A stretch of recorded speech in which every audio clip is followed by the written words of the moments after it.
Hi అండి, welcome back to my channel.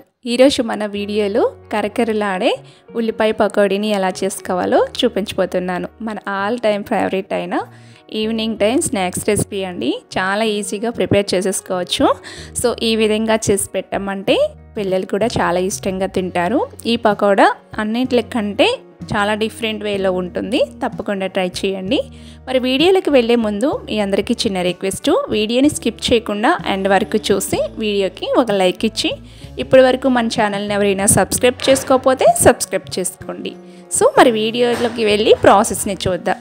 నేను ఇక్కడ 3 ఉల్లిపాయలను తీసుకున్నాను. ఈ పెద్ద సైజులో ఉండే 3 ఉల్లిపాయలను తీసుకుని ఈ విధంగా కట్ చేసేసుకోవాలి. నేను వీడియో క్లిప్లో చూపిస్తున్న విధంగా ఇలా తీసేసి కట్ చేసేసుకోండి. ఇలా కట్ చేసుకున్న వాటిని సన్నగా స్లైసెస్గా కట్ చేసుకోవాలి. వీలైనంత సన్నగా కట్ చేసుకుంటే ఈ పకోడా చాలా బాగుంటుందన్నమాట.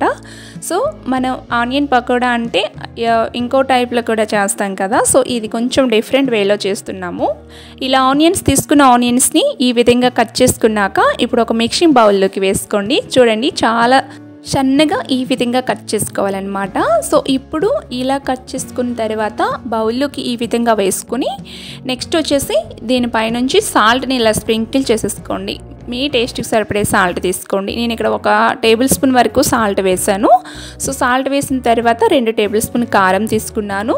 ధనియా పౌడర్ 1/2 స్పూన్, జీరా powder 1/2 spoon, next garam masala powder కూడా వేసుకోండి.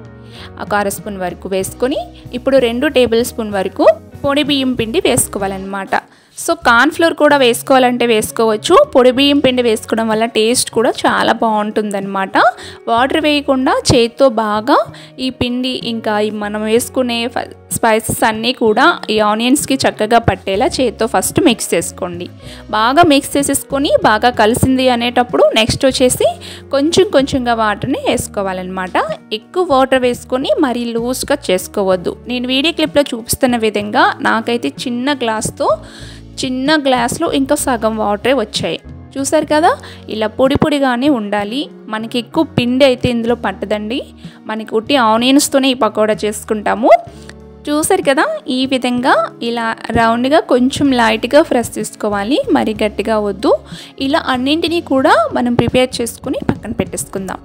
ఇప్పుడు స్టవ్ ఆన్ చేసుకుని 3 ఫ్లేక్స్ సరిపడే ఆయిల్ని పెట్టేసుకొని మనం రెడీ చేసుకున్న ఈ మిశ్రమాన్ని నేను వీడియో క్లిప్లో చూపిస్తున్న విధంగా ఇలా 1 బై 1 వేసుకోవాలన్నమాట. ఎన్ని పడితే అన్ని వేసుకోండి. సో చాలా బాగా వస్తాయి. మన ఆల్ టైమ్ ఫేవరెట్ అయిపోతుంది అండి ఈ ఆనియన్ పకోడా. అంత బాగుంటుంది. డెఫినెట్గా మీరు ట్రై చేస్తేనే మీకు అర్థమవుతుంది. సో పిల్లలు అయితే చాలా ఇష్టంగా తింటారు. మంచి క్రిస్పీగా వస్తాయి. చాలా బాగుంటాయి అన్నమాట. ఎప్పుడు చేసుకునే పకోడీలా కాకుండా ఇలా కొత్తగా ట్రై చేశారంటే పిల్లలు పెద్దవాళ్ళు అందరూ కూడా ఇష్టంగా తింటారు. ఈ చలికాలంలో ఇంకా బాగుంటుంది ఈ పకోడా. తప్పకుండా ట్రై చేయండి.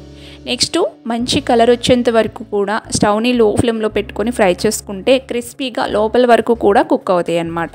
సో ఇలా ఫ్రై చేసుకున్న వాటిని ఒక డిష్ ఉన్న పేపర్లోకి తీసేసుకోండి. చూసారు కదా, చూస్తుంటేనే క్రిస్పీ అనేది చాలా బాగా వచ్చింది. చాలా టేస్టీగా కూడా ఉందన్నమాట. చాలా సింపుల్గా తక్కువ టైంలో అప్పటికప్పుడు చేసుకోగలిగే పకోడా ఏదంటే నేనైతే ఆనియన్ పకోడానే చెప్తాను. సో అంత బాగుంటుంది.